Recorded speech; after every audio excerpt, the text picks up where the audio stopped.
Gambling in Japan is not yet legal, at least not in the general sense.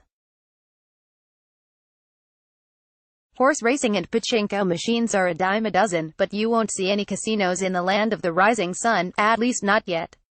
Although Japan is not famous for casinos, gambling is a very popular pastime. In Japan, there are 5 sports for which it is legal to place bets: horse racing, bicycle racing, powerboat racing, motorbike racing, and soccer. Each year, Japanese gamblers spend $200 billion on vertical pinball-like slot machines called pachinko. That's 30 times the annual gambling revenue of Las Vegas, double Japan's export car industry, and more than New Zealand's entire GDP. Around the country, 10,600 pachinko parlors entice players with rows upon rows of colorful and flashing machines. The aim is to drop as many silver ball bearings as possible into a middle scoring hole by turning a single wheel that controls how the balls shoot into the machine, before bouncing down pins that the house regularly reconfigures to ensure it always comes out on top. There are so many platforms available for the casino games. Some of them are online/offline. Let us have a look at Nintendo, how it works, and the best games available from the casino industry.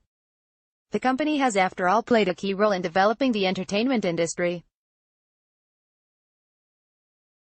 Perhaps this history is why Nintendo would flirt with the idea of online gambling on the NES. While the project would never get off the ground, in 1991 Nintendo and the state of Minneapolis nearly teamed up to bring the Minnesota Lottery to the NES. Of course, Nintendo has never shied away from gambling in their video games. As a launch game for the Nintendo DS, the remake for Super Mario 64, simply titled Super Mario 64 DS, featured several gambling mini-games. Amongst them are a simple form of poker, a Super Mario-themed slot machine, and a roulette table.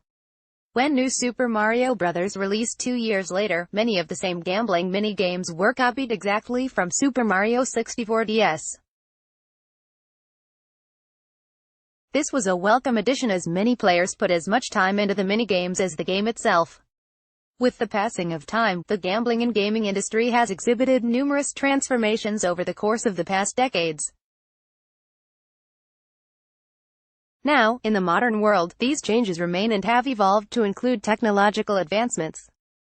Because crypto's brought to the gambling world anonymity, and it is virtually untraceable because people do not tie in their personal information with this digital currency, this has allowed many players from around the world to access and play online gambling games in localities that originally restricted and outlawed. Imagine, in places that have banned physical casinos, there has been a rise in online gambling sites because of the protection accorded by cryptocurrency. Online casino, sports sites like maxfreebets.co.uk are seeing a rise in players aged 18 to 20, and this may be credited to games like Fortnite. With every person having their mobile device, both mobile and social gaming have a huge impact on the online gambling world. There has been an increase in people choosing to use their phones for gaming. As a result, there has been an increase in F2P, free-to-play, types of game products worldwide. While F2P games do not make direct profits and income and are seen as more for entertainment, revenue can still be made in other ways. Often players pay a small fee to upgrade their favorite game to access certain features. Virtual reality or VR is another nifty invention that paves the way for a more immersive casino.